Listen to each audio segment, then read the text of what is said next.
I've been patiently waiting for a track to explode on. Here's an example of how the welfare EBT fraud is being played. This is coming out of Columbus, Ohio.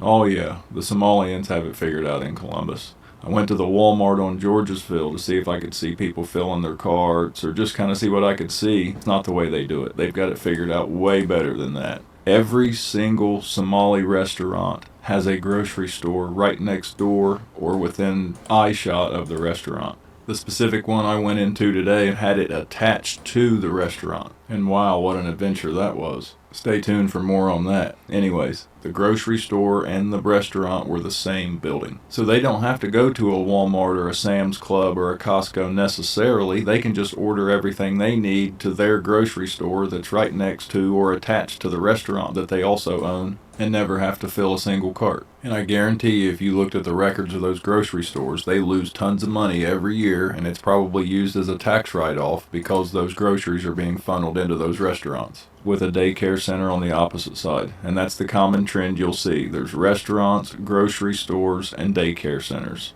and also home health care businesses. I can't forget the home health care businesses.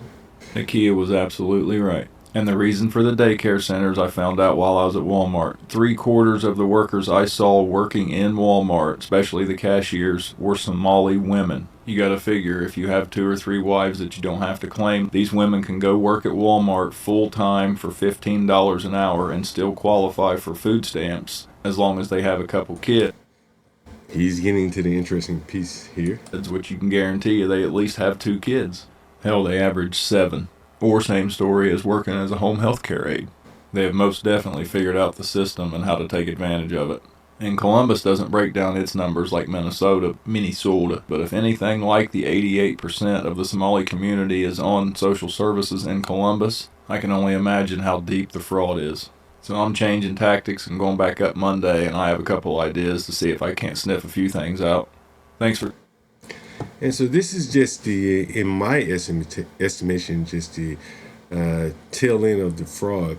The other big aspect, which I think affects most Americans as well, is the housing aspect of it.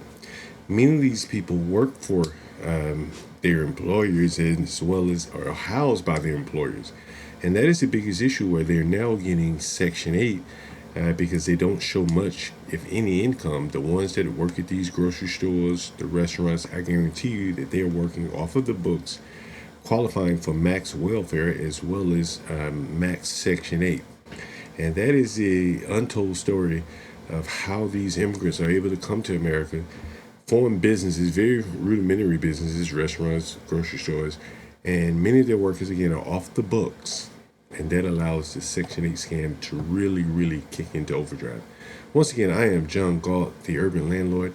If you didn't catch our video earlier today, we will clip it up. It is a D.C. court hearing, very interesting, a notorious professional renter here in D.C. that was taking advantage of a lady tenant. Very interesting. And we give you some insight inside the courtroom, I guess you could say. Once again, thank you for joining me. Make sure you hit the like, share, subscribe. I am John Galt, the Urban Landlord. I've been patiently waiting.